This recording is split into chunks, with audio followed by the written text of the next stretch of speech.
25ஆம் நாள் இரவு 11:30. உங்களுக்கு வெறும் பஸ் பார்க் கொடுக்குற லெவலில் நான் பெர்ஃபார்ம் பண்ணிக்கிட்டு இருக்கேன். அப்படி சொல்ல அது எவ்வளவோ பேர் உட்காந்து பெஞ்ச தூக்கிட்டு இருக்காங்க. அவங்கள சொல்றதுக்கு உனக்கு பயம் என்ன வேணாலும் சொல்லு. பயம் நாமினேஷன் கொடுத்தவங்க சொல்லாது.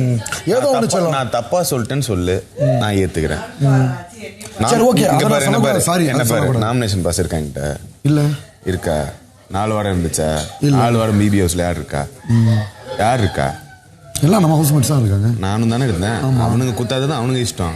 நான் போய் எல்லாக்கடி வளைஞ்சு கேட்டு இருக்கேனா? அப்படி இல்லை சொல்லணும். அப்புறம் தைரியமா முடிவு எடுத்து சொல்லணும் விக்கல்ஸ். அண்ணன் எனக்கு தோணல, நீ ஜட்ஜஸ் டாஸ் கையை தூக்கிட்டே இருப்ப. அதனால அது ஒண்ணுதான். அந்த ஒரு செகண்ட்ல தோணுச்சு சொல்ல வந்தேன். அது உனக்கு பிடிக்கலன்னு திட்டிட்ட. பிடிக்கலன்னு கிடையாது, உண்மையை சொன்னேன். சரி, உனக்கு தோணுச்சு. எனக்கு இங்க பாரு, அந்த நொடியில தான் எனக்கு தோணல. உன்னோட நல்லா பெர்ஃபார்ம் பண்ணிருக்கேன் விக்கல்ஸ். நானு இருந்துட்டு போனேன். நல்லா பெர்ஃபார்ம் பண்ணிருக்கேன். இருந்துட்டு போனேன். வெளியில போறப்ப சோவா பாக்குறப்ப உனக்கே தெரியும். நாமினேஷன் பயந்தன் மட்டும் சொல்லாத. பக்கத்துல வந்து நாமினேஷன் பாஸ் வேணாம் சொன்னா, விஜய் சேதுபதி சார் உங்க நாமினேஷன் பாஸ் வேணாம்னு சொல்லும்போது மக்கள் எனக்கு ஓட்டு போடுவோம் சார் அவர்கிட்ட சொன்னவனா. இந்த பயம் கீயன்ற பேச்சு மட்டும் என்கிட்ட வேணாம், சரியா? வேற என்ன வேணாலும் சொல்லு, பயந்தவன் சொல்லாத. அமைதியா இருக்குன்னு சொல்லி ஏத்துக்கிறேன். நாமினேஷனுக்கு பயந்தவன்லாம் சொல்லாத. அவனுங்க குத்தாதான் அவங்க இஷ்டம். வேணா போய் அடுத்த தடவை குத்து விக்கல் விக்ரம்க்கு, அப்ப தெரியும் ஓட்டு என்ன விழுன்னு. ஓகேம்மா, 2 பேருமே நிப்போ. யாருக்கு ஓட்டு விழுதுன்னு பாத்து நீ பாப்போம். 2 பேருமே நிப்போம். சூப்பர், பாப்போம். குத்து பாப்போம். நள்ளிரவு 12:40. இந்த வாரம் உனக்கு பாத்திரம் விளக்க கொடுத்துருக்காங்க. எல்லா பாத்திரத்தையும் இழுத்து போட்டு விளக்க வேண்டியதானே. 3 நேரத்துக்கு மேலே விளக்க மாட்டேன், எல்லாத்தையும் இதை கழுவி வைங்க. அப்போ நீ அவ்வளோ எனக்கு க்ளீன் பண்ணது அவ்வளோ பிடிக்கும்க்கா, நான் நல்லா விளக்குவேன், கொடுங்க நான் பண்ணுறேன்னு. அப்போ எல்லாத்தையும் இழுத்து அந்த டைம் ஃபர்ஸ்ட் வீக்கில் எல்லாத்தையும் இழுத்து போட்டு நீ பண்ணனா அப்போ இந்த வாரமும் நீ பண்ணியிருக்கணும்ல. அதுதான் நான் இன்னைக்கு வந்து சொன்னேன். நான் இப்போ வேலை செய்கிற மாதிரி நடிக்கிறதுன்றது அது எதுக்கு? அப்பட்டமாக அந்த வாரம் சூப்பர் டீலக்ஸில் நான் வேலை பார்க்க மாட்டேன்னு அவ்வளோ திமிராக வந்து நின்னதுக்கு அதை சரி கட்டுறதுக்கு பண்ண ஒரு வேலை. அதுக்கு தான் நான் இன்னைக்கு அதை சொன்னேன். நள்ளிரவு 1:25. பிபிஓஸ்ல இருக்கிற எல்லாருமே வேலை செய்கிறாங்க. ஸோ என்னால் எப்படி இப்போ நீ வேலை செய்கிறேன்னு உனக்கு தெரியும். நான் உன்னை வேலை செய்யலைன்னு சொன்னால் அது உனக்கு ஹர்ட் ஆகும்.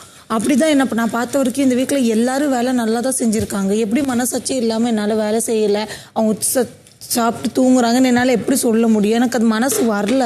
நீ சரி ரம்யா இங்கெல்லாம் பாருன்னு சொன்னியே, சரி பாருவே கேட்குறல, சரி அவ்வளோ கலாய்ப்பன்னு சொல்லி பாரு நீ தான் அப்படின்னு. அதுக்குள்ளே நீ ரியாக்ட் பண்ணிட்டேன்னா சும்மா தான் சொன்னேன், உன்னை நான் சொல்லணுன்ற மைண்டு கிடையாது. இது எப்படி யாருனாலும் சொல்ல தான் செய்வாங்க. ஆனால் எனக்கு என்னென்னா, நீ என்ன வந்து பேசக்கூடிய ஆளு பாயிண்டா, நீயே வந்து கொஞ்சம் தயங்கி சொன்னேன்னா ஏன் உன்னை சொல்லவே இல்லைடா, நான் அவ்வளோதான் சொல்லுறான்ற மாதிரில இருந்து. பட் நீ ரியாக்ட் பண்ணதுனால அது அப்படி ஆயிடுச்சு, அவ்வளோதான். இப்போவும் நான் சொல்கிறேன், நான் யாரை பார்த்தும் பயப்பட மாட்டேன். யாரை பார்த்தும் நான் பயப்படுற கேரக்டரே கிடையாது.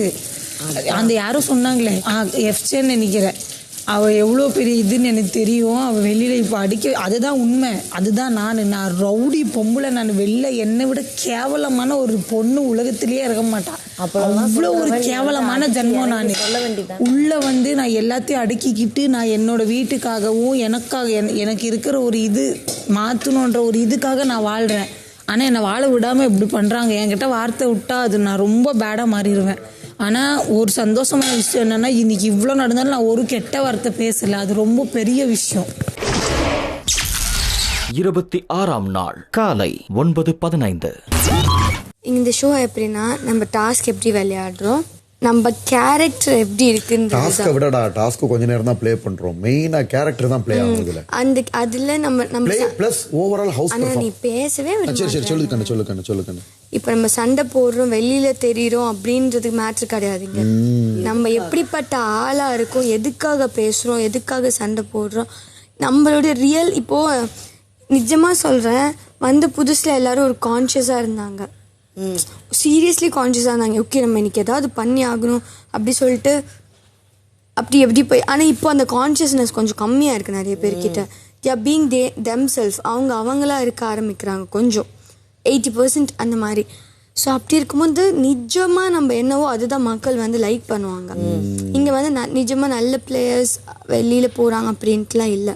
நம்ம பொறுமையா போறப்போ நம்மள வந்து தூண்டுறப்ப நம்மளும் சில வார்த்தைகள் புரியுது தள்ளப்படுறோம். ஏன்னா ரொம்ப பண்ணோம்னா கேனைன்னு ஒரு வேர்டு இருக்கு, அந்த மாதிரி ஆக்கிவிட்டு போயிருவானுங்க. இல்ல நேத்து வந்து அந்த வார்த்தை பயன்படுத்தக்கூடாது, மென்டல் அப்படின்ற வார்த்தையெல்லாம் பயன்படுத்தக்கூடாது. நீங்க பயன்படுத்தல, அவங்க அதர் சைடு வந்து நம்ம கோவப்பட்டு பேச வேண்டிய சிச்சுவேஷன் இருக்குல்லடா. எனக்கு இந்த வீட்டில் 2-3 விஷயம் வந்து புரியவும் இல்லை. I didn't even liked it. சில பேர் இவங்க எனக்கு வந்து நீ ஆக்சுவலி நாளைக்கு if I have some conflict கண்டிப்பா I'll question you. ஆமா. I'm not like that close or favor to you. எனக்கு இந்த வீட்டில் நானா ரொம்ப சேஃப் அண்ட் க்ளோஸாக நினச்ச 2 பேரும் ஒன்று அப்சரா. பிகாஸ் எனக்கு ஃபர்ஸ்ட் டே எனக்கு அவ ரொம்ப கம்ஃபர்ட் கொடுத்தா ஆக்சுவலாக. அதுக்கப்புறம் I became close to Subiksha. அவ்வளோதான். அதை தாண்டி I didn't even like feel like so comfort like okay அப்படின்ற மாதிரி. உங்களுக்கான அந்த மாதிரி திவாகரன் ஒரு பாயிண்ட்ல இருந்தாங்க. Like so comfortable. அந்த மாதிரி எனக்கு இருக்க ஒரே கம்ஃபர்ட் ஜோன் சுபிக்ஷா. இப்போ முன்னாடி அப்சரா 2 பேர் இருந்தாங்க.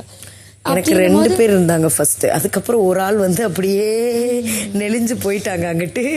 இப்போ திவாகரண்ணா இருக்காங்க. திவாகரண்ணாக்கு நான் இருப்பேன், எனக்கு அவர் இருப்பார். சண்டை போட்டாலும் ஆமா நான் உங்ககிட்ட பேசுறேன் like as a like house mate. நான் கேட்டேன் அவங்க லைக் அண்ணா வந்து எனக்கு ஸ்டார்டிங்ல இருந்து என்னன்னா ஒரு பாயிண்ட்ல ஒரு தடவை ஏதோ நடந்தது, இவர்கிட்ட நான் ஒன்று எடுத்து சொன்னேன். அவர் அது காதில் வாங்கிட்டு பிஹேவ்ட் லைக் தட்.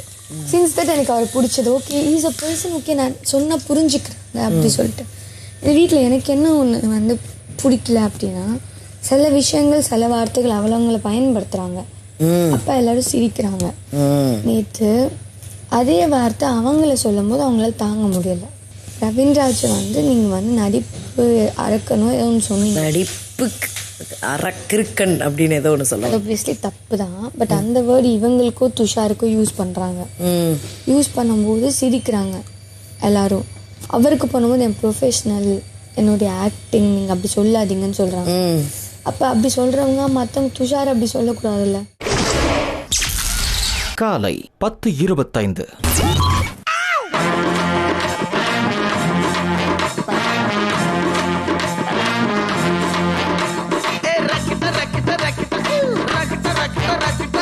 என்ன வேணா நடக்கட்டும், நான் சந்தோஷமா இருப்பேன். உசுருக்கு வரண வேணும், உல்லாசமா இருப்பேன். என்ன வேணா நடக்கட்டும், நான் சந்தோஷமா இருப்பேன். உசுருக்கு வரண வேணும், உல்லாசமா இருப்பேன். எனக்கு ராஜாவானா, எனக்கு ராஜாவானா, எனக்கு ராஜாவானா, வாழுற எதுவும் இல்லைனாலும் ஆளுற.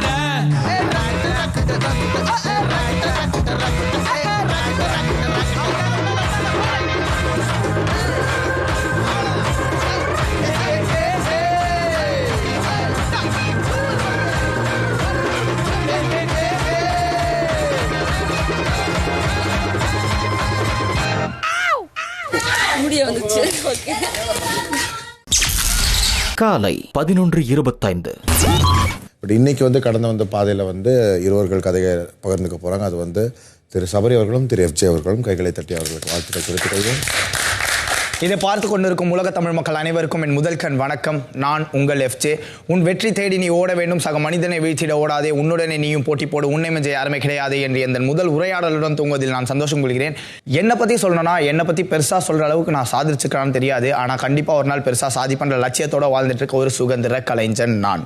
ஸோ நான் எங்கே பிறந்தேன் அப்படின்றத சொல்லிடுறேன். ரங்கூன் ஸ்ட்ரீட் அப்படின்னு சொல்லிட்டு ஒரு இடம் 1000 லைட்ஸில் இருக்குது. So 1000 lights mount road. நாங்கள் வந்துட்டு பெருமையாக சொல்லுவோம், நாங்கள் வந்துட்டு சென்டர் ஆஃப் த சிட்டிடா அப்படின்னு சொல்லுவோம். ஸோ இந்த 10th முடிக்கிற வரைக்கும் வாழ்க்கையில் என்ன பண்ண போகிறேன்றது தெரியாது. டான்ஸ் ஆடுவேன், அது பண்ணுவேன், இது பண்ணுவேன். ஆனால் எப்போவுமே சினிமாவுக்கு போகணும் அப்படின்றது ஒரு ஆசை. எனக்கு ஒன்று கற்றுக்கணுன்னா எதுவாக இருந்தாலும் பரவாயில்ல, நான் இறங்கி கற்றுக்கிறேன் அப்படின்னு சொல்லிட்டு எல்லாருக்கிட்டையும் போயிட்டு நான் வரேன் அப்படின்னு சொல்லிட்டு போயிடுவேன்.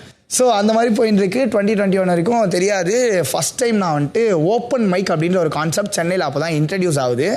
அங்கே போய் பார்த்தா எனக்கு ஒரு சைடு பர்ஃபார்ம் பண்ணணுன்னு இருக்கு, இன்னொரு சைடு பயம்ன்றது போக இன்ஃபீரியாரிட்டி காம்ப்ளெக்ஸ். இங்கே எல்லாரும் யோவாக இருக்காங்க, இங்கிலீஷ்லாம் பேசுகிறாங்க, நம்ம எப்படா பர்ஃபார்ம் பண்ணுறது, நமக்கு இங்கிலீஷ் பாட்டு தெரியாது, இங்கிலீஷ் பேச தெரியாது, எதுவுமே தெரியாது, எப்படா பர்ஃபார்ம் பண்ணுறது யோசிக்கிறேன். ஒரு பாயிண்டில் அந்த பயம் ஸ்டேஜில் ஏறணும்னு ஆயிடுச்சு. பயம் பிரேக் ஆகுது. நான் மேலே போகிறேன். மேலே இறங்கி நான் ஒரு ட்ராக் அடிக்கிறேன். ஸோ அந்த ட்ராக் நான் பர்ஃபார்ம் பண்ணுறேன். பண்ணி முடித்த உடனே க்ரௌடு ஒரு மாதிரி கிரேசி ஆகுது. உடனே சைக்காய், oh my God, oh buddy, oh somebody, what did you do buddy அப்படி இப்படின்றானுங்க. நானும் வந்துட்டு என்னடா இவனுங்க கலாய்க்கிறானுங்களா, உண்மையாக சொல்கிறானுங்களா, நம்ம ஃபஸ்ட் டைம் இந்த மாதிரிலாம் வந்து பார்க்குறோம், என்ன பண்ணுறது அப்படின்ற மாதிரி இருக்கேன். ஸோ நானும் வீராவும் சேர்ந்து தான் பாட்டு பண்ணலான்னு சொல்லிட்டு 17 வயசுலேயே நாங்கள் ஒரு பாட்டு பண்ணோன்னு நான் அன்றைக்கி ஒன்று பர்ஃபார்ம் பண்ணி காமிச்சேன்ல, அந்த பாட்டு 17 வயசுலேயே நாங்கள் வந்துட்டு ரேப்பர்னு நாங்கள் 2 பேரும் சேர்ந்து ஸ்கூல்லேயே படிக்கும் போது காலேஜ் கல்ச்சரல்ஸ்க்கு போவோம். எதுக்கு ஸ்பெஷல் பர்ஃபார்மன்ஸ் பண்ணேன். அந்த டைமில் சோஷியல் மீடியாவில் இருக்க பெரிய ரேப்பர்ஸ்லாம் இருப்பாங்கள்ல, அவங்களாம் சேர்ந்து ஒரு கேதரிங் ஒன்று ஸ்டார்ட் பண்ணுறாங்க. அந்த கேதரிங்க்கு வந்துட்டு எங்களை இன்வைட் பண்ணுறாங்க. எங்களுக்கெல்லாம் எக்ஸைட் ஆயிடுச்சு. ஓ மை காட், நம்மளை கூப்பிட்றாங்களேடா அப்படின்னு. ஸோ அந்த டைமில் இருந்ததெல்லாம் யாருன்னு பார்த்தீங்கன்னா, ஹிப்ஹாப் தமிழா சென்னைக்கு வரும்போது அவர் பர்ஃபார்ம் பண்ணிட்டு இருந்த ஆட்கள் கூட தான் வந்துட்டு நாங்கள் போயிட்டு அப்போ அவங்கள தான் மீட் பண்ணுறோம். ஸோ அப்போ ஹிப்ஹாப் தமிழா ஒரு பீக்கு வராரு, யங்கஸ்ட் ரேப்பர் அந்த டைமில். நம்ம வாழ்க்கைன்றதும் நம்மளோட வளர்ச்சின்றதும் நம்மளை சுற்றி யார் இருக்காங்களோ அதை வச்சு தான் இருக்குது. நல்லா சொல்கிறாரு தம்பி, நல்லா பேசட்டும். ஆனால் ரொம்ப நேரம் லென்த்தாக பேசுகிறாரு. எல்லோரும் தான் வந்து கஷ்டப்பட்டு எல்லாம் போட்டுக்கிற ஒரு ட்ரெஸ்ஸும் நம்ம உழைச்சி வாங்கினது தான். சரி தம்பி என்ன சொல்லணுமோ சொல்லட்டும். என்னால் ரொம்ப நேரம்லாம் என்னால் உட்கார முடியாதுப்பா அந்த இடத்துல. இங்கே தான் வாழ்க்கையில் வந்துட்டு நான் வாவ் அப்படின்னு ஆஸ்டெக் மூமெண்ட்டுன்னு வாங்கலாம், அங்கே தான் நடக்குது. பர்ஃபார்ம் பண்ணுறோம். ஆதி நான் பார்க்குறாரு, பார்த்து முடிச்சுட்டு நாங்கள் பேக் ஸ்டேஜ் போயிட்டோம். அடுத்த ஆர்டிஸ்ட் பர்ஃபார்ம் பண்ண ஆரம்பிச்சிட்டாங்க. பியூட்டிஃபுல்லான மூமெண்ட் வாழ்க்கையில் அப்போ தான் நடக்குது. நாங்கள் போகிறோம். ஆதி நான் வாஷ்ரூம்லேருந்து வராரு. ஹே எஃப்ஜே சூப்பராக பண்ணடா, வீரா செம்மையாக பர்ஃபார்ம் பண்ணடா அப்படின்னோடனே நாங்கள் காலி. நெஞ்ச புச்சுன்னு கீழே உக்காண்டேன். நான் லிட்டலாக நெஞ்ச புச்சுன்னு கீழே உக்காண்டேன். நான் இன்னும் ஒரே வாட்டி சொல்லுங்கண்ணா, எஃப்ஜேவா பேரா சொல்லுங்கண்ணா அப்படின்னு அவர் வந்துட்டு டே எஃப்ஜே சூப்பராக பண்ணடா அப்படின்றாரு. உக்காந்துட்டு ஈவெண்ட் முடியுது, போகிறோம். கிரேசி ஆகிட்டாரு. நாங்கள் வந்துட்டு நின்றுருக்கோம், நானும் சங்கனும் நின்றுருக்கோம். நிற்கும் போது மேனேஜர் வராரு. வந்துட்டு தம்பி சீக்கிரம் போயிடு, தெரிச்சிருன்றாரு. என்னையா தெரிச்சிருன்ற அப்படின்ற மாதிரி புரியல. ஆதி நான் ஒரு எஃப்ஜே சீக்கிரம் தெரிச்சிருன்ட்டு போயிட்டாரு. எனக்கும் புரியல, என்னடா நடக்குது, தெரிச்சிருன்றாங்களே என்னடா அப்படின்னு சொல்லிட்டு பார்க்குறோம். கொஞ்சம் நேரத்துக்குமா மேனேஜர் வந்துட்டு வாங்க போகலாம் அப்படின்னு எங்களை கூட்டினு எங்கேயோ காரில் போகிறாங்க. எங்கன்னு தெரியாது. போய் பார்த்தா ட்ரேட் சென்டரில் நிறுத்துறாங்க. பார்த்தா பெரிய செட்டு அப்படி இப்படின்னு போட்டு வச்சுக்கிறாங்க. இவர் வந்துட்டு ஒரு விகடன் அவார்ட்ஸில் வந்துட்டு பர்ஃபார்ம் பண்ண போகிறாரு. சம்மந்தமே இல்லாமல் எஃப்ஜே மேலவா சங்கன் மேலே வந்துட்டு ஃபஸ்ட் டைம் வந்துட்டு ஸ்டேஜில் ஏற்றி விட்டு அவ்வளோ பெரிய ஷோவில் வந்துட்டு ஏறி பர்ஃபார்ம் பண்ணுங்கன்றாரு. யார் இந்த மனுஷன், எதுக்கு எங்களை பார்த்தாரு, எதுக்கு எங்களை கண்டுபிடிச்சாரு, வராரு, இதெல்லாம் எங்கள் கனவியா, இதெல்லாம் கூட்டிட்டு போய் நீ பண்ண வச்சுருக்க யார் நீன்ற மாதிரி எனக்கு அவரை பார்த்தா ஆகுது. ஸோ அவர் மாதிரி யதார்த்தமாக நார்மலாக கூட்டின்னு போய் பண்ணுன்றாரு. ஸோ பண்ணிவிட்டு அங்கேயும் பர்ஃபார்ம் பண்ணுறோம். பண்ணோடனே இந்த ஈவெண்ட்டு அடுத்த நாள் காலையில் தெரியுது சக்ஸஸ் ஹிட்டு. அப்படியே போது வாழ்க்கையில் எல்லாம் போயின்னு இருக்கும் போது தான் பேக் டு பேக் ஒரு படங்களாக பண்ண ஆரம்பிக்கிறேன். திடீர்னு ஆதி நான் ஒரு நாள் கால் பண்ணிட்டு எஃப்ஜே எங்கே இருக்கேன்னாரு. நான் இந்த மாதிரி சென்னை நான் அப்படின்னா என்ன பண்ணுறேன் அப்படின்னாரு. ஆனால் இந்த ப்ராஜெக்ட் போயிட்டுருக்கேன் அப்படின்னா ஓகேவா ஒரு படம் பண்ணலாம் அப்படின்றாரு. படம் பண்ணலாமா என்ன சொல்கிறீங்க புரியலையா அப்படின்னா ரேண்டமாக ஒரு வாரத்தில் கால் பண்ணிட்டு படம் பண்ணலாம் அப்படின்னு கூப்பிடும்போது ஓகே படம் பண்ணலாம் அப்படின்னு போகும்போது தான் கடைசி உலக போர் அப்படின்னு சொல்லிட்டு ஒரு படம் அவர் கூட பண்ணோம். ஒரே வாரத்தில் பிளான் பண்ணாங்க. ஒரு வாரத்துக்கு அப்புறமா ஷூட் போயிட்டோம். ஸோ அந்த படத்தில் கடைசி உலக போர் பண்ணேன். ட்ராவல் ஸ்டார்ட் ஆகி அப்படியே போயிட்டு இருந்தது. அப்படியே போயிட்டு இருக்கும்போது தான் என் லைஃப்பில் இவ்வளோ பேர் இம்பார்ட்டன்ட் ரோல் ப்ளே பண்ணியிருக்காங்க. இந்த பிக் பாஸ் வரணுன்றதை வந்துட்டு நான் ரொம்ப நாளாக ட்ரை பண்ணிகிட்டு இருந்தேன். அண்ட் இங்கே வந்து உக்காந்ததுக்கான காரணம் சுழல் பண்ண பையன், கடைசி உலக போர் பண்ண பையன், அரண்மனை 4 பண்ண பையன், ஓம்காளி ஜெய்காளி பண்ண பையன், இது எல்லாம் ஒரே பையன்தான். அந்த பையன் இந்த பையன்தான். ஏன்னா யாருக்குமே அது தெரிய மாட்டேங்குது. ஒன்றுத்தில் ஒரு லுக்கில் இருக்கிறதுனால யாருக்குமே தெரிய மாட்டேங்குது. ஸோ இப்போ அதை தெரிய வைக்கணும். அண்ட் ரேப் பீட் பாக்ஸ் அப்படின்னா என்னன்றதை வந்துட்டு முடிஞ்ச அளவுக்கு வைடர் ஆடியன்ஸ்க்கு காட்டணும். இதுக்கு முன்னாடி வந்த சீசன்ஸில் ரேப்பர்ஸ் நிறைய பேர் வந்துட்டாங்க. ஆனால் பீட் பாக்ஸில் யாருமே வந்ததில்லை. அகெயின் இதுலேயும் ஃபர்ஸ்ட் அப்படின்னு நான் வந்துட்டு பெருமையுடன் கூறிக்கொண்டிருக்கிறேன். First beat boxer in Bigg Boss history. And இத்துடன் என் உரையாடலை முடித்துக் கொள்கிறேன். நான் எஃப்ஜே. நன்றி, வணக்கம். 26ஆம் நாள் மதியம் 1:10. இவன் கதையை சொன்னா கதையா சொல்லிட்டு இருக்கிறானே. இது என்ன பனிஷ்மெண்ட் மாதிரி ஆயிருச்சு, 1 மணி நேரம் கிளாஸ்ல உட்கார்றது. ஆனா என்னன்னா கதையை சொன்னா கதையா சொல்லிட்டு இருக்கிறான் 2 hour. ஆனா அப்படி பார்த்தா நான் ஒரு இன்டர்வியூ சொல்லிட்டு இருக்கணும், ஒரு படத்துல நடிச்சதை சொல்லிட்டு இருக்கணும். எவ்வளவு கொஞ்சம் அவன் வாழ்க்கையில எப்படி வந்தான்னு சொல்றான். ஆனா ரொம்ப பெருசா போயிட்டான். நான் கொஞ்சம் ஷார்ட்டா முடிச்சிட்டோம். நீ அப்படி பார்த்தா நீ என்னென்னலாம் சொல்லி இருந்திருக்கலாம் உன்னுடைய வாழ்க்கையில. நான் சொல்லணும் 20 வருஷம் கதை சொல்லணும், எங்கேயோ போட்டுருக்கணும். அதுல முக்கியமான அங்கங்கள் ஃபுல்லா நான் சொல்லிட்டு ஃபுல் செல்ஃப் டப்பா பண்ணிட்டான். தெரிஞ்சுதான் நானும் பேசிப்பேன். இவன் இவ்வளவு நேரம் சொல்லுவானா, இவன் ஒரு ஆளுக்கு வந்து படத்துல வில்லனா பண்ணிருக்கேன். என்னன்னா வைரல் ஆனதுக்கு மெயின் காரணமே ஹிப்ஹாப் தமிழா தான். அதெல்லாம் நம்ம எதை சொல்லணும்ட்டு ஒண்ணு இருக்குது இல்ல, கதையா சொல்லிட்டு இருக்கான். அதை எல்லாரும் உட்காந்து அப்படின்னு கேட்டுட்டு இருக்காங்க. இன்டரப்ட் பண்ண முடியல. சரி, ஒரு நாகரிகம் கருதி உட்கார்றோம்னா அதில் மெயினாக வந்து இப்போ நான் கதை சொல்லும்போது விக்ரம் வந்து தான் இப்படின்றது தான். இந்த கதைக்கு உட்காந்து ஆன்ட்டுருக்குறான். டேய் எதுக்கா விக்ரம் பிரவீன் இது இவங்க 2 பேருக்கு தான் அவன் கதை சொன்ன மாதிரி இருந்தது. அப்போ நைட் உட்காந்து கதை சொல்கிறான். இதெல்லாம் 26ஆம் நாள் மதியம் 1:20. ஃபர்ஸ்ட் சாரி, நான் பேசுறது சரியா கிளியரா கேக்குதான்னு எனக்கு தெரியாது. எனக்கு நான் சொல்றேன், டெஃபினெட்லி நான் பிசிக்கலா மென்டலா லோவா இருக்கேன். I just need a hug. Who want to give me, please come and give me. Okay, thank you. Don't worry, be happy. Don't worry. Thank you.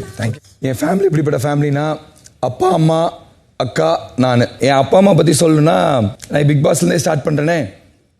அப்பாட்ட போய் வீட்டில் செலக்ட் ஆகிட்டேன் அப்படின்னு சொன்னோன்னே எங்கள் அம்மா சொன்னது வந்து, அப்படியாப்பா, சூப்பர் ஓகே, ஒரு 3 நாளைக்கு ஒரு தடவை ஃபோன் பண்ணிக்கலாம்ல, பிரச்சனைலாம் ஒன்றும் இல்லைல்ல அப்படின்னு கேட்ட ஒரு அம்மா. எங்கள் அப்பா சொன்னோன்னே, அப்பா நீ இன்னும் 100 நாளுங்கிற, உள்ளே போயிட்டா வெளியே யாருப்பா வேலை பண்ணுறது, எப்படி நடிக்கிறது அப்படின்லாம் கேட்டது எங்கள் அப்பா. ஸோ அம்மா பையன், டோட்டலான அம்மா பையன், எங்கே போனாலுமே அம்மா அம்மா அம்மா. ஸோ அப்பா ஒரு பாயிண்ட்ல வந்து என்ன அப்பா சொன்னாலுமே சரி அம்மா தான் எனக்கு. ஆனால் எங்கள் அப்பா என் லைஃப்ல எவ்வளோ பெரிய மேஜர் கேரக்டர் இருக்காருன்னு எனக்கு அப்பா வரைக்கும் தெரியாது. அந்த மனுஷனுக்கு கெட்டது நினைக்க தெரியாது. ஃபர்ஸ்ட் பாயிண்ட் அதுதான். எங்கள் அப்பா வாத்தியார், ப்ரொஃபஸர், ஐடிஐ ப்ரொஃபஸர், ரொம்ப நேர்மையான ஒரு மனுஷனா எங்க அப்பா தான். நான்லாம் அவ்வளவு நேர்மையா என்னால இருக்க முடியாது. கோட்ரஸ்ல இருந்தா சந்தோஷமா இருந்தோம். எனக்கு கேட்கலனாலும் பண்ண கொடுத்தாலும் கட் பண்றதுல எங்க அப்பா அம்மா என்ன பாத்துக்கிட்டாங்க. அது வரைக்கும் எனக்கு கஷ்டம் தெரியல. எங்க பசங்க எல்லாம் அவருக்கு வச்சிருக்க பேரு ஸ்பைடர்மேன். ஏன் அப்படின்னா, நான் எங்கேயும் என்ன விளையாட விடவே மாட்டாங்க. எங்கேயாவது விளையாட விட்டா ஸ்பைடர்மேன் கம்முட்டு தூக்கிட்டு போறேன், என்ன தூக்கிட்டு போயிருவாங்க வீட்டுக்கு. அதனால அவர் பேரு ஸ்பைடர்மேன். எங்க அம்மாக்கு எனக்கு ஒரு அந்த ஃபிகர் சைட் அடிக்கிற மேட்டர் எப்படின்னா, எங்க அம்மா கூட தானே நான் தான் காய்கறி வாங்க போவேன். காய்கறி வாங்க போறப்ப இந்த வெண்டைக்காய் இப்படி அமுக்கி பார்த்துட்டு வாத்தே இருக்கேன். எங்க அம்மா அப்படி தலையில தட்டி, அந்த பொண்ணு போயிடுச்சு வா அப்படின்னாங்க. எனக்கு புரியல, ஒண்ணுமே புரியல. வீட்டுக்கு எனக்கு ஒரு மாதிரி உறுத்திக்கிட்டே இருக்கு. 2 நாள் கழிச்சு மார்க்கெட் போறப்ப, அம்மா எப்படிமா நான் அந்த பொண்ணை சைட் அடிக்கிறேன்னு கண்டுபிடிச்சேன். நீ வெண்டைக்காய் அமுக்கலடா, கேரட்டை ரொம்ப நேரமா அமுக்கிட்டு இருந்த, அதெல்லாம் தெரிஞ்சது அப்படின்னாங்க. அம்மா வந்து ஒரு மாதிரி ரொம்ப கேஷுவலான விஷயம். எங்க அம்மா என் மேல வச்சிருக்க நம்பிக்கை என்னன்னா, 100 பேர் என் முன்னாடி வந்து என் பையன் கெட்டவன் சொன்னாலும் 100 பேருக்கு என் பையன் கெட்டவன், என் பையன் எனக்கு நல்லவன் சொல்லிட்டு ஒரே வாரத்தில் முடிச்சுட்டு போயிட்டே இருப்பாங்க. அவ்வளவுதான். நான் ஓப்பனா சொல்றேன், எனக்கு வந்து நீ சொன்ன மாதிரி எங்க போனாலுமே எனக்கு ஃப்ரெண்ட்ஸ் இருப்பாங்க. இங்க இத்தனை ஃப்ரெண்ட்ஸ் இருக்க மாதிரி எங்க போனாலுமே எனக்கு ஃப்ரெண்ட்ஸ் இருப்பாங்க. ஆனா என் பெஸ்ட் ஃப்ரெண்ட்ஸ்னு பார்த்தா 5th படிக்கிறப்ப எனக்கு ஒரு ஃப்ரெண்ட் இருந்தான். அவன் பேர்லாம் வேணாண்டா, நல்லா தான் இருக்கான். ஓகே. ஸோ 10 வருஷம் கழிச்சு நான் இங்க சென்னையில் அவனை பார்க்குறப்ப அவன் சினிமாவில் நான் தேடிட்டு இருக்கப்போ அசிஸ்டன்ட் டைரக்டராக இருக்கான். எல்லாம் பார்த்து திருப்பி பேசுகிறோம், திருப்பி எல்லாம் வருது. என் லைஃபே அவன் தான் அப்படின்னு சொல்றப்ப அவன் ஃபேஸ் கட் ஒன்ன மாதிரி இருக்கும் விக்ரம். திருப்பி ஒரு 3 வருஷம் அவன் என்ன சொல்றானோ எனக்கு அது மட்டும்தான். அதுக்கப்புறம் என் லைஃப்ல பெரிய விஷயம், நடக்கூடாத ஒரு விஷயம் நடந்தது. அது காரணம் அவன் சொன்னப்ப நான் நொடிஞ்சு போயிட்டேன். நம்மளும் நாங்களை மட்டும் தான் பின்னாடி குத்த முடியும். அப்பதான் தெரிஞ்சுது அந்த வலி அவ்வளோ கஷ்டமா இருக்கும்னு. அதுக்கப்புறம் தான் தெரிஞ்சுது. அந்த வலி அதுக்கப்புறம் என்னால் எடுத்துக்கவே முடியல. இப்போ வரைக்குமே ஐ குடன்ட், என்னால் எடுத்துக்க முடியல. அது என்ன விஷயம்னு நான் போல ராம் இப்பயும் சொல்றேன். And I love you Ram. Basically அதான மனுஷன். ஓகே. அன்னைக்கு விக்கி வந்திருந்தப்ப என்னை பார்த்துட்டு அழுதுட்டு போனான் தெரியுமா கிளம்புறப்ப. So basically Vicky, oh shit பேர் சொல்லிட்டேன். ஸோ விக்கி வந்திருந்தப்ப சொன்ன விஷயம்னா, அடுத்த பிறப்புல நீ சபரியா இருக்கணும், நான் உன் ஃப்ரெண்டா இருக்கணும், நம்ம 2 பேருக்கு அந்த மாதிரி ஒரு ஃப்ரெண்ட்ஷிப் இருக்கணும்னு சொன்னான். ஸோ லைக் எனக்கு அந்த மாதிரி ஒரு ஃப்ரெண்டு. அதனால தான் விக்ரம் நீ அன்னைக்கு சின்னதாக முதுல குத்துன்னு சொன்னோன்னே எனக்கு நான் ஏதோ எமோஷனல் ஹர்ட் ஆகிட்டேன். Come to the point. நடிக்கிறேன் அப்படின்னு சொன்னோன்னா இது எனக்கு வெளியிருந்து வந்துட்டே இருந்தது தான். சின்ன வயசுலேருந்து யாரும் நம்ம கை தட்டினா ரொம்ப பிடிக்கும் இல்லை, நம்மளை பாராட்டினா யாராவது பிடிக்கலாம். அதெல்லாம் காலேஜுக்குள்ள இருந்தது. விஜே, ஆர்ஜே, மாடலிங், சின்ன மாடலிங். சினிமாக்குள்ள வந்தது எப்படி தெரியுமா? அது ரொம்ப வித்தியாசமான ஒரு கதை. பேர் சொல்றேன். ஒரு படத்துல முதல்ல அப்படிலாம் கஷ்டப்பட்டு VIP 2 அப்படிங்கிற ஒரு படத்துல போயிட்டு நிக்கிறோம். அதுல வந்து நான் நடிச்சிருப்பேன். சபரியார் சொல்லுங்க அப்படிங்கிறாங்க. எவ்வளவு பேர் தாடி விட்டுருக்கேன், கிளீன் ஷேவ், நமக்கு ஃபர்ஸ்ட் டைம் கேரவேன் எல்லாம் கூட்டு போறாங்க. அதை போய் நின்று ஃபர்ஸ்ட் டைலாக் சொல்றாங்க. அங்க திருப்பி என்னாச்சுன்னு தெரியல, ரிஜெக்ஷன். ஸோ அதுக்கப்புறம் வேற கேரக்டர்லாம் பண்ண ஆரம்பிச்சோம். விஜய் டிவியில் இருக்கப்ப எப்படின்னா, முதல்ல சரவணன் மீனாட்சின்னு ஒரு சீரியல் வந்திருக்கும். ரியோ ஹீரோவை பண்ணியிருப்பான். அதுல வந்து ஒரு ஃப்ரெண்டு கேரக்டர் வருது. பிரவீன் பேண்டன் எடுத்துட்டு இருக்காரு. அதுக்கு முன்னாடி போன ஜூனியர் ஆர்டிஸ்ட் படத்தில் மீசி எடுத்துட்டேன். கேரக்டர் மீசெல்லாம் எடுத்தாச்சு. அடுத்த நாள் போனா எல்லாம் மீஸ் இல்லாமல் வந்திருக்கேன். யாரும் சின்ன பையன் மாதிரி இருக்கான், வேணாம், ரிஜெக்டட். First rejection. அதுக்கு முன்னாடி கல்யாண முதல் காதல் வரை ரிஜெக்ஷன். அடுத்த சீரியல் ராஜாராணி 2 நானும் ஆலியாவும் பேரா அனௌன்ஸ் பண்ணியாச்சு. ஷூட்டிங்க்கு போறேன். ஷூட்டிங்க்கு போறப்ப பாதி வழியில கால் பண்றாங்க. ஷூட்டிங் போயிட்டு இருக்கேன். ட்ரெஸ் எனக்கு சொன்ன காஸ்டியூம் வேஸ்ட்ல ஷூட்டிங் போயிட்டு இருக்கேன். திடீர்னு ஒரு கால் வருது, ஜான் உங்களுக்கு ஒரு 1 ஹவரில் கூப்பிடுறோம், ஹீரோயின் இன்னும் அந்த ஸ்பாட்டுக்கு வரல அப்படின்னு சொல்கிறாங்க. 5 மணி நேரத்துக்கு அப்புறம் திருப்பி அவங்க சொல்ல நான் அந்த சோஷியல் மீடியாவில் பார்க்குறப்ப என்னோட புது ப்ராஜெக்ட் ஸ்டார்ட் ஆயிடுச்சு அப்படின்னு ஆலியா அப்படி ஃபோட்டோ வைக்கிறாங்க. எனக்கு பின்னாடி இருந்து நான் போட்டிருக்க காஸ்டியூம் மாதிரி இன்னொருத்தர் போட்டு இப்படி வரார். ஸோ டெஃபினெட்லி அந்த நான் இல்லைங்கிறது தெரிஞ்சிருச்சு. அது அவங்க என்கிட்ட சொல்ல முடியாதுங்கிறதுனால டைரக்டாக எப்படி சொல்ல முடியலங்கிறத சொல்லியிருக்காங்க. பட் நான் புரிஞ்சுக்கிட்டேன். ஸோ எப்பயும் போல ரிஜெக்ஷன் ஜாலியாக இருக்கிறதா எல்லா லைஃப்லையும் இருக்க மாதிரி தான். அப்பயும் உள்ள நடுவில் படம் போயிட்டு இருக்கேன். பொன்னியின் செல்வன் இந்த ட்ராக்ல இருக்குல்ல, அந்த டைம்ல என்ன பண்றாங்க, நம்மளை கூப்பிடுறாங்க வேலைக்காரன்.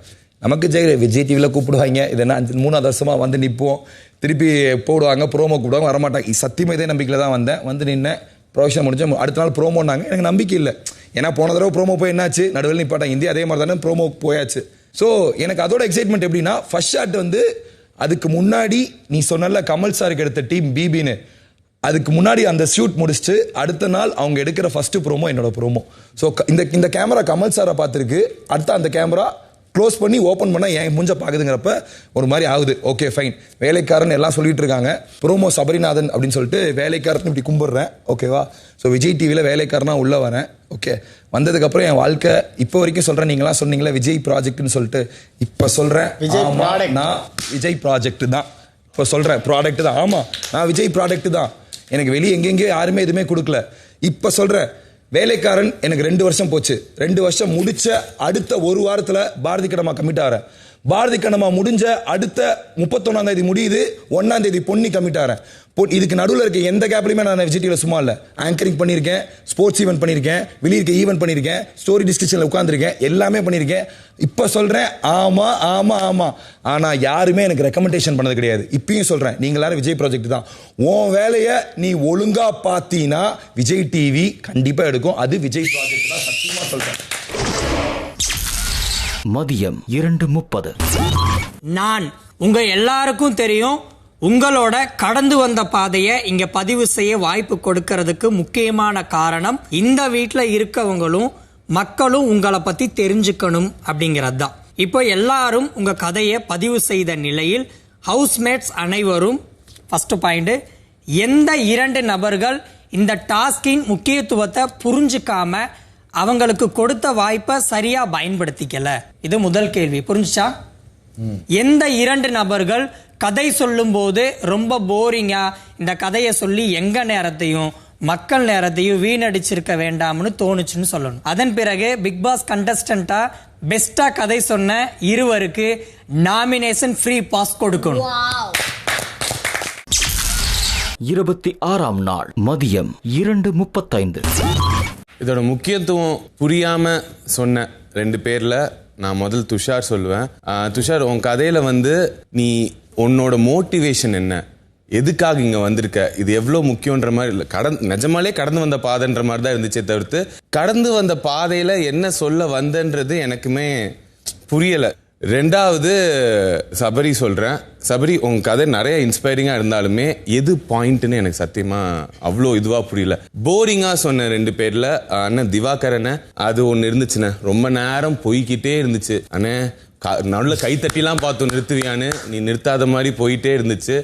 அதனால அது ஒன்று. அப்புறம் எஃப்ஜே கதையில கடந்து வந்த பாதையில இதுக்கு மேல வேற பாதையே இருக்காது சென்னையில, எல்லாத்தையும் நான் தேடி சொல்லிடுறேன்டான்னு இருக்கிற அட்ரஸ் இருக்கு எல்லாரையும் சொல்லிட்டேன். கொஞ்சம் தோ இட்ஸ் இன்ட்ரெஸ்டிங், கொஞ்சம் இழுவ போரிங்கா இருந்துச்சு. நல்லா சொன்ன 2 பேர். கலை சூப்பரா சொன்னீங்க. உங்க கதை கேட்கும் போது இப்ப நினைச்சா கூட எனக்கு கூஸ்பம்ஸ் வருது. ஒரு பயங்கரமான ஸ்டோரி டெல்லர் நீங்க, சூப்பரா சொன்னீங்க. கனி அக்கா, நீ உங்க ஸ்டோரி ரொம்ப நல்லா இருந்துச்சு. கரெக்டா நீங்க என்ன சொல்ல வந்தீங்களோ உங்களோட ஸ்டோரியோட எண்டு மெசேஜும் நீங்க ஸ்டோரி சொன்ன நரேஷனும் ரொம்ப ஆப்டா இருந்துச்சு. ஸோ என்னோட 6 பேர் இவங்கெல்லாம் தான். Vikram sir, welcome back. Thank you sir. வாய்ப்பை சரியா பயன்படுத்திக்காதவங்க துஷார் அண்ட் சபரி தான். கதை ரொம்ப போர் அடிச்சது எனக்கு. வந்து வாட்டர்மெலன் ஸ்டார் நிஜமாவே நம்மளே சொன்ன மாதிரி தான். அன்னைக்கு ரொம்ப டயர்டாச்சு அந்த மாதிரி இருந்துச்சு. அவர் ரொம்ப நேரம் சொல்லிக்கிட்டே இருந்தார். அந்த அவரோட கதை ஒன்று ரொம்ப போர் அடிச்சது. அப்புறம் எனக்கு கம்ருதீனும் அதே ஃபீல் தான் கொடுத்தாரு. கதை சூப்பராக சொன்ன 2 பேர் அப்படின்னு நான் சொன்னா, எனக்கு கலை ஒரு சூப்பராக சொன்னான். அவனோட கதை சூப்பராக இருந்தது. அதுக்கப்புறம் இவங்க கதை வந்துட்டு வாவ் சூப்பர், ரொம்ப கஷ்டத்துல இருந்து வந்து இன்னைக்கு ஒரு நல்ல நிலைமையில இருக்காங்க, இன்ஸ்பைரிங் இட் இஸ் அப்படின்னு. இன்னைக்கு இருக்கிற நிலைமையில பார்த்தா ரம்யாவோட கதை எனக்கு ரொம்ப பிடிச்சிருந்துச்சு.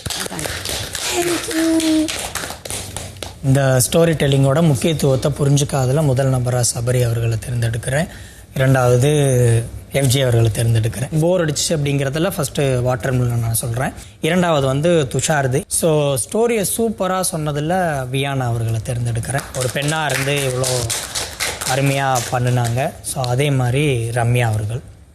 ஸோ வியானா டெஃபினெட்லி உங்கள் ஸ்டோரியில் வந்து நிறைய விஷயங்கள் நாங்கள் கற்றுக்கிட்டோம். ரொம்ப நல்லாவும் இருந்தது. எனக்கு ரெண்டாவது வந்து கன்னியாக்காக்கும் விக்கல்ஸுக்கு நடுவில் தான். பட் அந்த ஸ்டோரி டெல்லிங்கே ஒரு ஆர்ட் மாதிரி சொன்னதுனால எனக்கு விக்கலோட ஸ்டோரி டெல்லிங் ரொம்ப பிடிச்சிருந்தது. அந்த வாய்ப்பை பயன்படுத்திக்கல அப்படின்னு பார்க்கும்போது நான் கண்டிப்பாக துஷாரை தான் சொல்லுவேன். அண்ட் இங்கே கமருதீன் அது வந்து மற்றவங்கள பற்றி அப்படின்றது தான். பட் அதுலேருந்து என்ன மெசேஜ் நான் எடுக்க முடியும்னு நினைக்கும் போது எனக்கு போரிங்கா முக்கியத்துவம் நான் முக்கியத்துவம் தெரியும். சரி இல்லை, என்னோட கருத்தை தான் நான் சொல்கிறேன். அதான் என் ஃப்ரெண்டு இறந்துட்டா சொன்னேன், அதுக்காக சினிமா வந்தேன்னு சொன்னேன். எங்கள் அம்மா 4 மாதம் முன்னாடி இறந்தாங்க சொன்னேன். அது எதுவுமே முக்கியத்துவம்லாம் ஓகே ஃபைன். போரிங்காக இருந்தால் ஃபைன். நான் போரிங்னு சொல்லல, போரிங்ன்றதுக்கு வேற முக்கியத்துவம் நான் தெரிஞ்சுக்கலாம். நீங்கள் அந்த ஸ்டோரியை வந்து இன்னும் நல்லா எலாபரேட்டாக சொல்லியிருக்கலாம் தான் நான் சொல்லிட்டு. ஓகே, போரிங் கதை ரொம்ப போர் அடிச்சது அப்படின்னு பார்த்தீங்கன்னா ஒன்று வந்து நான் கண்டிப்பாக வாட்டர்மெலன் ஸ்டார் தான் சொல்லுவேன். ரெண்டாவது நான் எஃப்ஜேவை சொல்லுவேன். Truly an inspiring story. First வந்து யார் நல்லா சொன்னாங்கன்னு பார்த்தீங்கன்னா ஸ்டோரியில் வந்து அரோராவுடைய ஸ்டோரி ரொம்ப நல்லா இருந்தது. அதுக்கப்புறம் பார்த்தீங்கன்னா வியானாது. அதுக்கப்புறம் எனக்கு ரொம்ப போரிங்காக இருந்தது வந்து எஃப்ஜேது கொஞ்சம் ரொம்ப லேக்காக இருந்தது. தப்பாக நினைக்காது எஃப்ஜே, கொஞ்சம் ஷார்ட்டாக சொல்லியிருக்கலாம். அதுக்கப்புறம் வந்து ரம்யாவும் கொஞ்சம் ரொம்ப லாங்காக சொல்லிட்டாங்க. அதுக்கப்புறம் நம்ம தலைவர் ஆஷிஷல் வாட்டர்மெலன் ஸ்டார் உங்கள்கிட்ட கொஞ்சம் ரொம்ப நேரம் சார் முடிங்க சார், நானே எழுந்து கத்துனே என் மேலே நீங்கள் திட்டினீங்க. நீ சொல்லும் போது நான் கம்முன்னு நான் திட்டினீங்க. இதை பயன்படுத்தாத ஒரு ஆள் பார்த்தீங்கன்னா துஷாத் வந்து அதை சரியாக பயன்படுத்தலைன்றதை தெரிவிச்சுக்கிறேன். நன்றி. பெஸ்ட் வந்து நான் கெமியோடது சொல்லுவேன். அது ஒரு மாதிரி ஃபீல் குட்டாக இருந்துச்சு.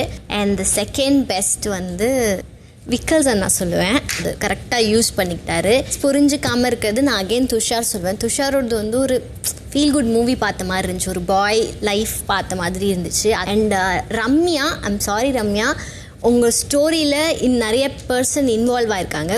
டூ மச் டீட்டெயில்ஸ் இருந்துச்சு. அது லவ் ஸ்டோரி திருப்பி நீங்கள் லவ்லேருந்து வெளியில் வருவீங்கன்னு நான் எதிர்பார்ப்பேன். திருப்பி நீங்கள் லவ்க்குள்ளே போயிடுவீங்க. அது ரொம்ப டாக்ஸிக்காக எனக்கு தோணுச்சு. போரிங் வந்து வாட்டர்மெலன் ஸ்டாரு போயிட்டே இருந்துச்சு. நான் நடுவில் ஜோன் அவுட் ஆகிட்டு வந்தால் திருப்பியும் 9th ஸ்டாண்டர்ட்லேயே இருந்தார். அண்ட் செகண்ட் வந்து போரிங்னா எஃப்ஜே சொல்வேன். ஸ்டோரி டெல்லிங்கில் வந்து ஃபஸ்ட்டு கலை சூஸ் பண்ணுவேன். ஏன்னா வந்து பார்த்தீங்கன்னா அவர் வந்து கிட்டத்தட்ட 12 votes கிட்ட இருந்தார் நாமினேஷனில். அவர் பேச ஆரம்பித்தோடனே தான் வந்துட்டு அது எல்லாத்தையும் உடச்சி நல்ல ஒரு கேம் வந்து நீங்கள் பண்ணீங்க. It was so inspiring. Second வந்து பார்த்தீங்கன்னா நான் வந்து I would say Vikkals Vikram நான் சொல்லுவேன். அவர் பற்றி எனக்கு பர்சனலாக தெரியாத பட்சத்தில் எனக்கு பார்க்கும்போது எனக்கு கரெக்டாக தான் தெரிஞ்சது. அவர் கொஞ்சம் எல்லாரையும் போர் அடிக்கக்கூடாது, கொஞ்சம் அந்த என்டர்டெய்னிங் பர்பஸில் வந்து அவர் நிறையா வந்து சொன்னார். எனக்கு வந்து அவர் சிரிச்சுட்டு சந்தோஷமாக சொல்லும்போது எனக்கு வந்து ரொம்ப பாசிட்டிவாக ஃபீல் ஆச்சு. நல்லா சொன்னார். வாய்ப்பை சரியாக யூஸ் பண்ணியிருக்கலாம் அப்படின்னா I would say Sabari. Second வந்து துஷார் தான் சொல்லுவேன். போரிங்காக போச்சு அப்படின்னா நான் வந்து ஃபஸ்ட்டு வாட்டர்மெலன் நான் சொல்லுவேன். ஏன் அப்படின்னா வந்து அவர் மாதிரி கரிக்குலம் விட்டே மாதிரி ஃபுல்லாகவே சொல்லிட்டு வந்தார். கடைசியாக நான் ஒரு ஆக்டர்னப்போ என்னால் நம்ப முடியல. நீங்கள் ஆக்டரா, நான் டாக்டர் தான் நினச்சேன்ற மாதிரி இச்சேன் அப்படின்ற மாதிரி இருந்தது. செகண்ட் யார் போரிங்காக சொன்னாங்கன்னா ஐ வுட் சே ட்ராகிங்காக இருந்தது. மற்றபடி வந்து ரியலி இன்ஸ்பைரிங்.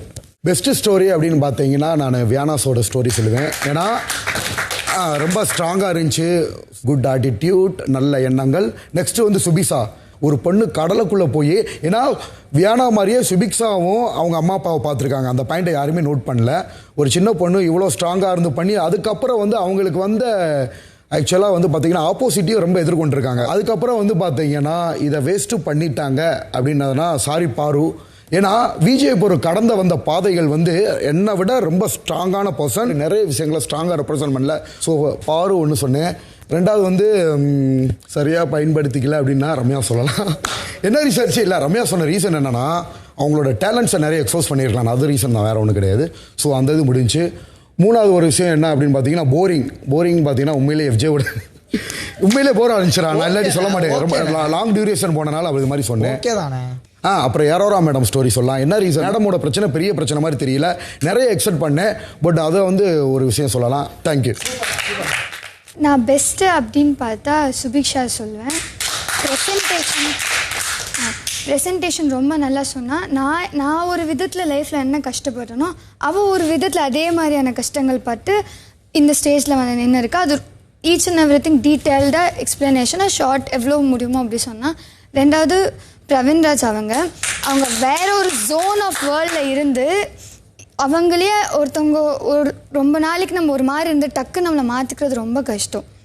ஸோ அதை மாற்றிக்கிட்டு இங்கேயும் வந்து நிறைய இடத்துல கோவப்பட்டாலும் அவருடைய ரியல் வேர்ஷன் வேறு. பட் அந்த வேர்ட்ஸ் எல்லாம் விடாமல் ஒரு அவருக்கே ஒரு பேரிகேட் மாதிரி வச்சுக்கிட்டு வாஸ் லைக் பீயிங் அப்படின்னும் போது ஸோ அதனால் நான் அவங்கள சொல்கிறேன். சரியாக யூஸ் பண்ணிக்கல அப்படின்றது ரம்யா. அது அவள் நிறைய கடந்து வந்திருக்கா. ஆனால் அது சொல்லியிருக்கலாம். அது சொல்லாமல் ஒரு விஷயத்த வந்து ரொம்ப அவங்கள சுற்றியே வாழ்க்கை இருந்த எல்லாருக்குமே பர்சனல் எல்லாமே இருக்குது.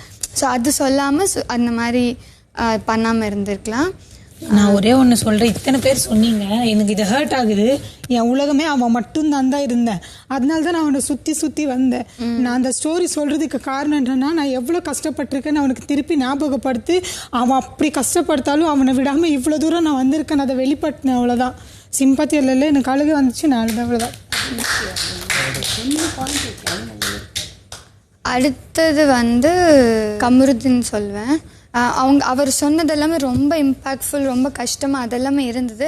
பட் ஸ்டில் நீங்கள் கரியருக்கு வந்து அது சொல்லியிருக்கோம்ல, இன்னும் கொஞ்சம் கனெக்டடாக சொல்லியிருக்கலாம். நீங்கள் சொன்னது லைக் எமோஷ்னலாக இருந்தது, ஆனால் கனெக்ஷன் ஆகலை. ஆனால் கனெக்டடாக கொஞ்சம் பண்ணி சொல்லியிருந்தீங்கன்னா இன்னும் அது ரெஜிஸ்டர் நல்லா அந்த ஸ்ட்ராங்காக இன்னும் இருக்கும் அந்த பாயிண்ட்ஸ் அப்படின்றதுக்காக உங்களை சொல்கிறேன். தேர்டு மட்டும் ஒரு தடவை என்னது லென்த்தாக இருந்தது ஆப்வியஸாக FJ. ஆனால் லைக் இவ்வளோ வயசில் இவ்வளோ பண்ண முடியுமான்னு யோசிக்க வச்சது. ஆனால் ரொம்ப லென்த்தாக இருந்தது, அதனால ஒன்று. அண்ட் தென் செகண்ட் வந்து போரிங் அப்படின்னு பார்க்கணும்னா ஆப்வியஸ்லி அண்ணா வந்து நானுமே யாரோ சொன்ன மாதிரி ஜோன் அவுட் ஆகிட்டு திருப்பியும் ஏதோ நான் வீட்டுக்கு போய் சுற்றி எல்லாரையும் நினச்சி பார்த்துட்டு எல்லாரையும் கண்ணில் விஷுவலைஸ் வந்து எங்கடா இருக்குன்னு பார்க்குறது திருப்பி 9th ஸ்டாண்டர்டில் இருக்காரு. ஸோ அதனால அண்ணா. ஓகே, நான் பெஸ்ட்டு 2 பேருன்னா ஒன்று கனியக்கா சொல்லுவேன். ஏன்னா தான் வந்து தனக்காக வாழாமல் தன் குடும்பத்துக்காக மட்டுமே வாழ்ந்திருக்காங்க. ஸோ இப்போ வந்து தனக்காக வாழணும்னு வெளி உலக அவங்க என்ன அவங்களுக்குள்ளே இருக்கிற டேலண்ட் என்ன வெளியில் காட்டுறதுக்கு இப்போ தான் இண்டிபெண்ட்டாக வந்திருக்காங்க. ஸோ அவங்க ஸ்டோரியில் அவங்க தான் மூத்தவங்க. பட் என் ஸ்டோரியில் நான் தான் சின்ன பொண்ணு. பட் நான் தான் எல்லாமே பார்த்துக்கிறேன். ஸோ என்ன பார்த்த மாதிரியே இருந்தது. இன்னொன்று கலையரசன் நான் வெளியில் இருக்கிற வரைக்கும் என்னை பொறுத்த வரைக்கும் கலையரசன் என்னென்னா சரி யாரா இவன் எப்போ போகிற இந்த இது போட்டு இந்த ஏமாற்றிட்டே இருக்கான் அந்த மாதிரி தான் ஒரு தாட் இருந்தது எனக்கு. உண்மையாகவே இதுதான் இருந்தது. ஆனால் இதுக்கு உள்ளே வந்த அப்புறமா அவன் ஸ்டோரி கேட்ட அப்புறமா தான் எனக்கே தெரியும் அவன் வந்து எவ்வளோ கஷ்டப்பட்டிருக்கான். ஏன் அப்படி ஆனால் அப்படி திருப்பி அவன் மாறி ஒரு மனுஷன் எதுவுமே வேணான்னு சொல்லி அந்த மாதிரி காசி வரைக்கும் போய் திருப்பி நான் வாழணும் என் பொண்டாட்டி குழந்தைக்காகன்னு சொல்லி எல்லாமே மாற்றி தான் வந்திருக்கான்னு அது ரொம்ப பெரிய விஷயம். ஸோ நான் அவனை சொல்லுவேன். ஸோ இதை யார் ஒழுங்காக யூஸ் பண்ணலன்னா நான் ஒன்று வினோதன் அவன் சொல்லுவேன். இன்னொன்று துஷார். போரிங்னா ஒன்று FJ, இன்னொன்று திவாகர் அண்ணன். ஆனால் இதுக்கு தகுதி ஏதாவது வேணுமா சொல்கிறதுக்கு? இல்லைல்ல. இன்னொன்று திவாகர் அண்ணன், அவரு ரொம்ப லென்த்தாக போனார். நான் எப்போடா முடிப்பேன் ஐயா எனக்கு நான் போகணுன்னா நான் நினச்சிட்டே இருந்தேன். ஆனாலும் அவர் முடிக்கல. இருந்தாலும் நான் அங்கே 1 மணி நேரம் 1.5 மணி நேரம் உட்காந்து அதுக்கப்புறமா தான் ஏஞ்சி வந்தேன்.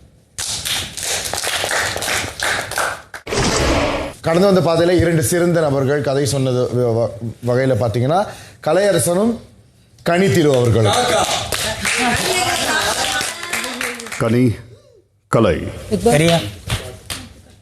வாழ்த்துக்கள். உங்க 2 பேருக்கும் அடுத்த வாரத்திற்கான நாமினேஷன் ஃப்ரீ பாஸ் வழங்கப்படுகிறது. எப்படி உனக்கு மட்டும் இப்படிலாம் நடக்குது? யாரு நீ?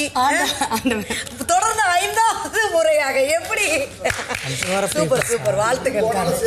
எப்படி போனாலும் அக்கா சேவ் ஆயிடுறாங்களே. Very much surprised actually. மதியம் 3:35. அவ்வளவுதான், நீ நினைச்சபடி வந்து 30 நாட்களுக்கு மேல இருந்துட்ட. நாமினேஷன் பஸ் தான் ஃபர்ஸ்ட் டைம் உனக்கு. முத வாங்குறேனே. மிச்ச நேரம் நாமினேஷன் தானே போய். இல்ல அட்லீஸ்ட் இவன் போய் வந்து சேவ் ஆகி நினைச்சது வந்துருவேன். இவன் நினைச்சதுக்கு என்னடா பிரவீன் வந்து கொடுக்கலையே அப்படின்னு நினைச்சதுக்கு இப்ப இந்த மூலமா அவனுக்கு ஒரு ஹெல்ப் ஆயிருக்குது இல்ல. ஆமா ஆமா. ஆனா என்ன வியானா வர வேண்டியது தப்பிச்சிட்டாலே. அது ஏன்னா அந்த சுபி வந்து ஒழுங்கா போட்டுருந்தீங்க. எப்படி இவங்க டீலக்ஸ்ல எனக்கு தர மாட்டாங்கன்னு எனக்கு நல்லா தெரியும். ஆனா இந்த வாரம் ஃபைட் பண்றதுக்கு ஒரு ரீசன் இருக்கு. ரெடியா ஏன்னா இருந்தேன். போன வாரம் இவங்க வந்து வேலை செஞ்சேன்னு சொன்னாங்க. அதனால நானும் ஓகே ஆமா இவங்க வந்ததுக்கு அப்புறம் டீலக்ஸவே மாத்தினாங்க, அதனால தான் போட்டேன். இந்த வாரம் அதே ரீசன் சொல்ல முடியாது, ஏன்னா யாரும் எந்த வேலையும் செய்யல. அதனால நம்ம கேட்க முடியும். ஆனா அதுக்குள்ள இது வந்து யதார்த்தமா நடக்கும். 5வது வாரம் கனியக்காடா எப்படிடா இந்த சைடு எல்லாரும் வியானா ஓபனா சொல்லவா அதை விட எவ்வளவு பேர் கதை நல்லா கதை நல்லா சொன்னாங்க. இதெல்லாம் நான் எப்படிடா இந்த மெஜாரிட்டி கேம்ல தான் அந்த அக்கா தப்பிச்சுக்கிட்டே இருக்காங்க. ஆனா 5 வாரம் ஃப்ரீ பாஸ் தான். 5 வாரம்டா. இதுக்கு சத்தியமா வைத்தறிச்சல்லாம் இல்ல, ஆனா மன வருத்தம்னு நான் சொல்ல வரேன். ஆச்சரியம்டா. ஏன்னா எனக்கு அவங்க நாமினேஷன் போனாலும் தப்பிச்சிருவாங்கன்னு தான் தோணுது. ஆனா அந்த ஒரு யாருக்கு அது போய் சேரணுமோ அது போய் சேராம அந்த ஒரு குரூப்பிங் பண்றதுனாலே இவங்களுக்கே அது வந்து சேருது பாருங்களேன். 26ஆம் நாள் மதியம் 3:55. இது தி லாக்கர் டாஸ்கின் கடைசி கட்டம். இன்றைய லாக்கர் ரூல்ஸ்: 2 வீட்டாரும் ஒரே நேரத்தில் லாக்கருக்குள்ள போகலாம். ஆனா திரும்ப பஸ் அடிக்கிறதுக்குள்ள எவ்வளவு எடுக்க முடியுமோ எடுத்துடணும். By the way, the locker task இத்துடன் முடிந்தது.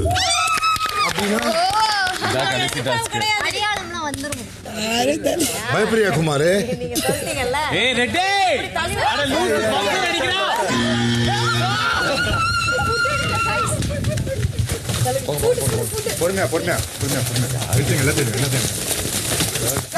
உங்க கடமை உணர்ச்சி நான் பாராட்டுறேன். டாஸ்க் முடிஞ்சிருச்சு, பொறுமையா எடுங்க. எல்லாத்தையும் எடுத்துக்கோங்க, அவ்வளவுதான் ஐடியா. என்ன சபரி, ஷாக்கா?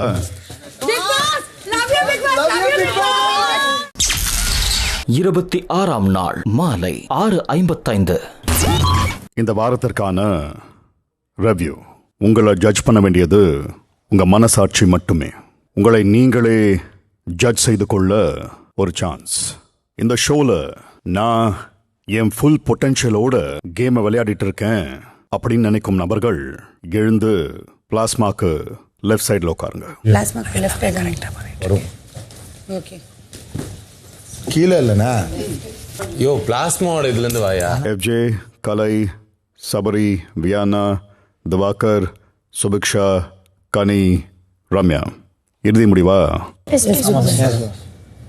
சரி, நான் கூப்பிட்ட பெயர்கள், நபர்கள், உங்க எதிர்பக்கத்தில் யார் யார் உட்காந்துருக்காங்கன்னு ஒரு தடவை பாருங்க. உங்களை பொறுத்த வரைக்கும் அங்க இருக்கும் நபர்களில் யார் நியாயப்படி உங்க பக்கம் வந்து உட்கார்ந்துருக்கணும் என்று தோணுதோ அந்த பெயர்களை சொல்லுங்க. எனக்கு பிரவீன் ஸ்ட்ராட்டஜி யூஸ் பண்ணாததுன்னா அரோரா. நானும் அரோரா தான் சொல்லுவேன். நான் வந்து விக்கல்ஸை சொல்கிறேன். கமருதீன், அரோரா, வினோத் அண்ணா, துஷார். இந்த கேமில் வின் பண்ணுறதுக்கான ஒரு அந்த திட்டமிடுதல் வந்து இல்லாமலே நீங்கள் வந்து இருக்கீங்களோன்னு தோணுது. ஓகே, நான் வந்து பிரவீன் சொல்லுவேன். Praveen super player. ஆனால் ஸ்ட்ராட்டஜி என்ன, பிரவீனோட ஸ்ட்ராட்டஜி என்னன்னு கேட்டால் எனக்கு ஸ்ட்ராட்டஜி எதுவும் இல்லாத மாதிரி தான் இருக்குது. அரோரா அகைன் நீங்களும் எனக்கு நீங்கள் நல்ல புத்திசாலின்றது தெரியும், பட் ஸ்ட்ராட்டஜிக்கலாக நீங்கள் இது வரைக்கும் இந்த விளையாட்டை விளையாடி நான் அப்ரோச் பண்ணி நான் பார்த்ததில்ல. கமருதீன் நீங்களும் ஒர்க்னா பண்ணுறீங்க, டாஸ்க்னா பண்ணுறீங்க, உங்கள் ஸ்ட்ராட்டஜி என்னன்னு கேட்டால் எனக்கு ஸ்ட்ராட்டஜி தெரியல. துஷார் உங்களுக்கும் அதே தான். சூப்பர் பிளேயர், அதில் எந்த மாற்றமும் கிடையாது. திரும்பவும் என்ன ஸ்ட்ராட்டஜி ப்ளே பண்ணுறாரு, இவர் எதை நோக்கி போய்கிட்டு இருக்காரு அப்படின்னா எனக்கு அது தெரியல. ஸோ உங்கள் 4 பேரையும் சொல்கிறேன். ஸோ நான் பாருவையும் அரோராவையும் சொல்கிறேன். பாருவை ஏன் சொல்கிறேன்னா, பாரு நினச்சா கண்டிப்பாக உன்னால் என்னையே மோத முடியும், பட் நீ அதுக்கான எஃபெக்ட் போட மாட்டேன். லைக் டாஸ்க்ல சொல்ல டிஃபெண்ட் பண்ற இதுல அண்ணே நான் சீரியஸா பேசும்போது சிரிச்சீங்கன்னா அப்ப டென்ஷன் ஆயிருவானே. நான் என்ன சொன்ன இல்ல, நான் என்ன சொல்றேன்னா உனக்கு நிறைய ஸ்ட்ரென்த் இருக்கு, பட் நீ அதை காட்டணும்னு நினைச்சா உன்னை அதுதான் சொல்றேன். நான் என்ன சொல்றேன்னு புரிஞ்சுக்கோ. நீ நினச்சா என்ன உன்னால் டிஃபெண்ட் பண்ண முடியும், பட் நீ அதுக்கான ஒரு எஃபெக்டை போட மாட்டேன்றன்னு எனக்கு தோணுது. அப்படிதான் அரோரா வந்து நீ ஆச்சு கேமுக்குள்ளே வர, பட் அரோரா வந்து கேமுக்குள்ளேயே வரமாட்டா. அவள் விலகி போகிறா, எல்லாத்தையும் பின்னாடியே போகிறா. ஸோ அரோரா. நானுமே வந்து அரோரா, துஷார், கமருதீன் சொல்லுவேன். கமருதீன் ஏன்னா கமருதீன் வந்து ஒரு மைண்டை கொஞ்சம் ப்ராப்பராக செட் பண்ணி விளையாண்டா சூப்பராக விளையாடலாம். ஆனால் அது இல்லாமல் எங்கேயும் லூஸ் பண்ணிட்டாரு, தாட் ப்ராசஸ் இல்லாமல் ப்ளே பண்ணுற மாதிரி. அரோராவும் துஷாரும் லைக் இருக்கிறதே தெரியல. 26ஆம் நாள் இரவு 7:15. போட்ஸ் நோட் பண்ணீங்களா? இப்போ 2 அல்லது 2க்கு மேற்பட்ட ஓட்ஸ் வாங்கியிருக்கும் நபர்கள் பிளாஸ்மாக்கு லெஃப்டில் வந்து உட்காருங்க. லெஃப்டில் இங்கேயா? பிளாஸ்மாக்கு லெஃப்ட் தான். அதான்டா கரெக்டா அவர் சொன்னது தான்டா. ஃபுல் பொட்டன்ஷியலை இதுவரைக்கும் காட்டி இந்த கேமை அணுகலன்னு நினைத்து கொண்டிருக்கும் நபர்கள் இப்போ ஒரு ப்ராமிஸ் செய்யணும். நான் இனி இந்த பிக் பாஸ் சீசன் 9 போட்டியில் என் முழு திறமையையும் ஃபுல் பொட்டன்ஷியலையும் வெளிக்காட்டுவேன் என்றும், இந்த போட்டியில் இனி என்ன வந்தாலும் டாஸ்குகள் ஆகட்டும், முரண்பாடுகள் ஆகட்டும், இல்லை கருத்துக்களை முன்வைக்கிறதாகட்டும், வீட்டு வேலையாகட்டும், இப்படி எல்லாத்துலேயும் பெஸ்ட்டை கொடுப்பேன் அப்படின்னு நீங்கள் நம்புறதா இருந்தால் ப்ராமிஸ் பண்ணலாம்.